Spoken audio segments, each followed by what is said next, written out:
Madam President, Excellencies, distinguished delegates, this year we gather at a historic moment when we are commemorating 80 years since the founding of the UN, but in a somber mood.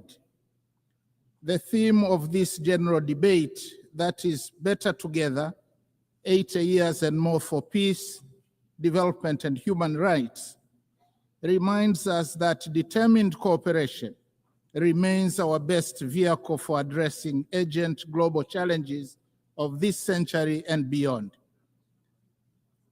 Yet, we are faced with chaos in the form of unilateralism with arrogance, barbaric wars, persistent poverty, injustice, pandemics, as well as an impending climate catastrophe.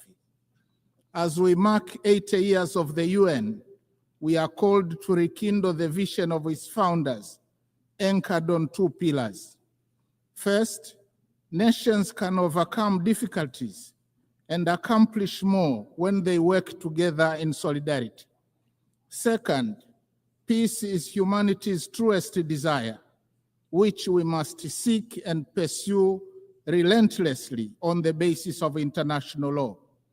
By contrast, war is undesirable. It is a senseless path to resolving conflicts on which everybody loses, and its bitter fruits include unspeakable loss of innocent lives, too many orphans, widows, and refugees, as well as wanton destruction.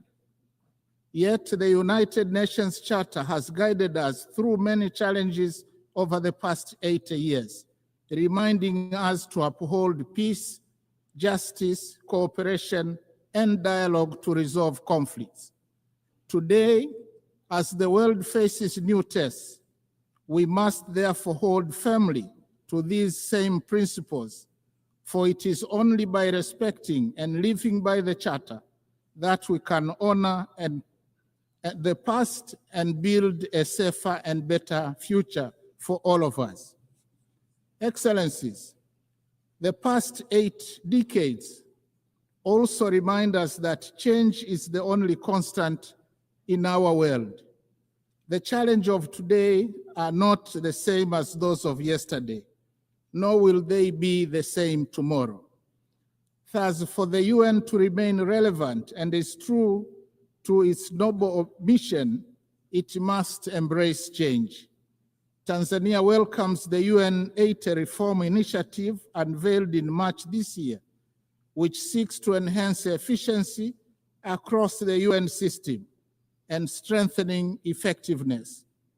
My country stresses the importance of upholding the principles of transparency, equity, and objectivity in the process, so as to renew trust and foster inclusive global governance. We thank the Secretary General for engaging member states in this endeavor. Nevertheless, Tanzania reiterates Africa's position on redressing the continent's underrepresentation in the Security Council and calls for admission of at least 2 permanent seats for Africa with veto power, as articulated by the Zuluini Consensus. Tanzania also joined other countries of the Global South in demanding urgent and comprehensive reform of the global financial system.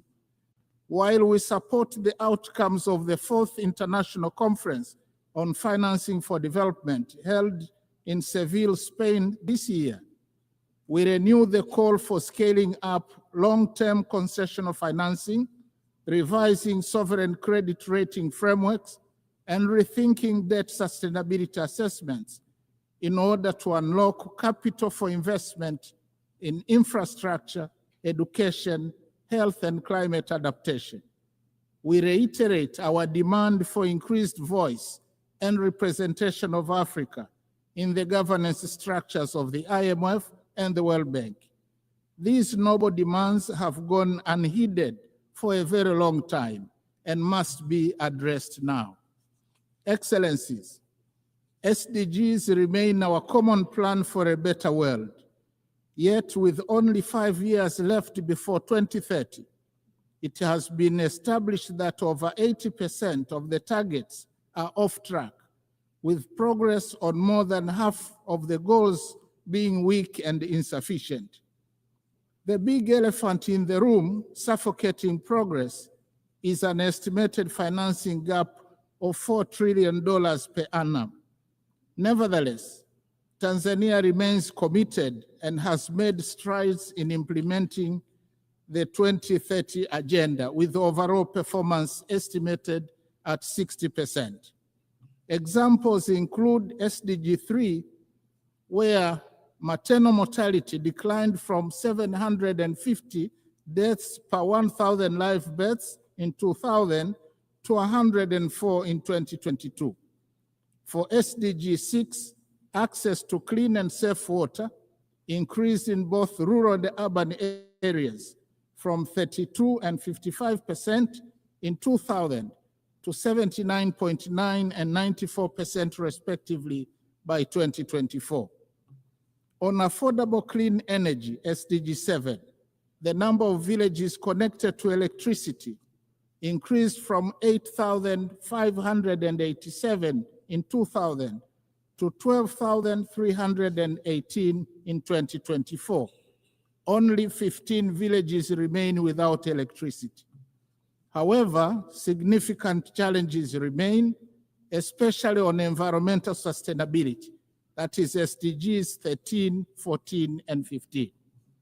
Going forward, we urge the international community to strengthen collective response to climate change, seizing the opportunity presented by COP30 in Belém, Brazil, prioritizing delivery on the pledges for climate action, including capitalization of the Loss and Damage Fund.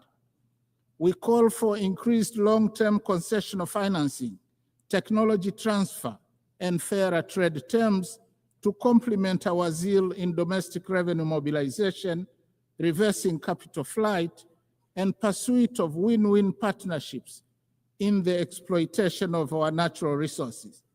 I am glad to inform the Assembly that in June 2025, we launched the Tanzania Vision 2050 that articulates our long-term development aspirations and dovetails quite well with the SDGs agenda.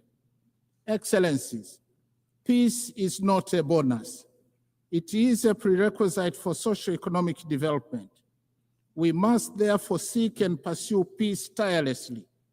We commend the efforts of the UN Secretary General, world leaders, and organizations that are active in conflict mediation and resolution in countries and regions such as Eastern DRC, Sudan, Russia, Ukraine, and the Middle East. As we commemorate the Beijing Plus 30 and celebrate the progress made in promoting gender equality and the empowerment of women, we call for full involvement of women in the quest for peace.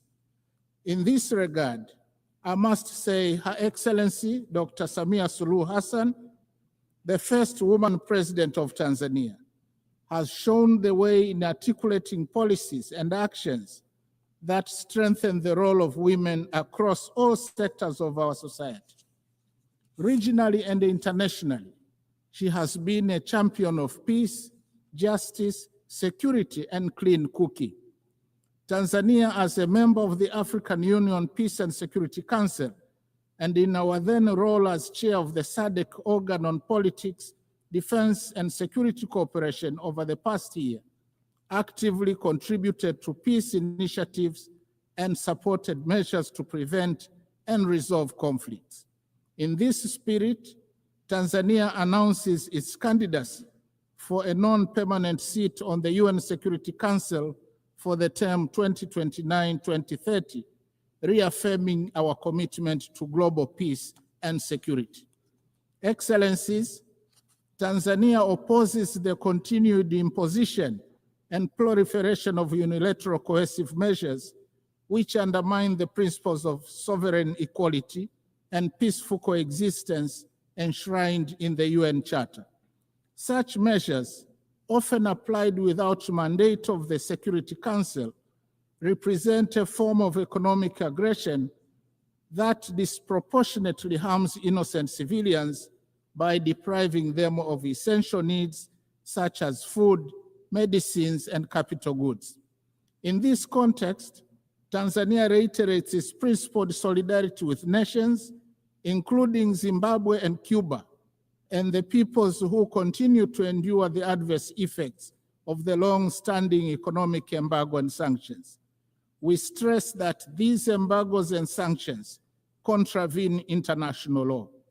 Similarly, Tanzania stands in solidarity with the people of Palestine and Sahrawi, who continue to be denied the fundamental rights of freedom, sovereignty, and self-determination. Tanzania also strongly condemns all forms of terrorism carried out within or across national borders.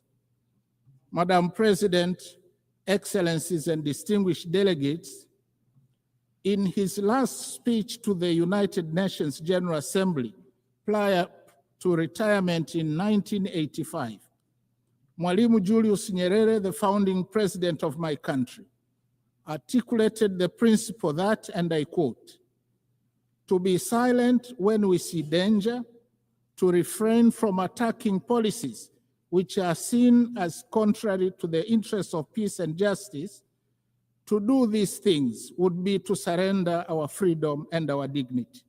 That we shall never do," end of quote. Following the same principle, Tanzania considers unilateralism and misuse of military might, as well as shameful incapacity of the international community and global powers to bring an end to bloodshed and horrific wars raging in many places around the world to be unacceptable. Similarly, Tanzania condemns the resurging use of the law of the jungle as a means of resolving conflicts, as well as committing atrocities that cast shame on the whole of humanity, particularly extreme violence against children, women, the sick, and the elderly in conflict situations, as well as imperial attitudes, including that of regarding Africa as a free mine to be exploited and ample land to be plundered.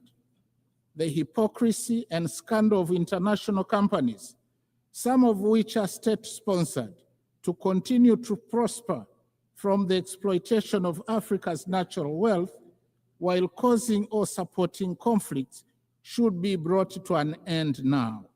Instead, Africa needs win-win partnerships in the exploitation of our natural wealth.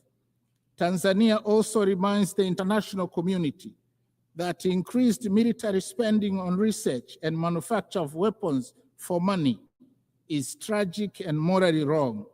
It obstructs the quest for peace in the world and takes away an enormous amount of resources that could have been used to propel sustainable development and prosperity for all humanity. I thank you. Let's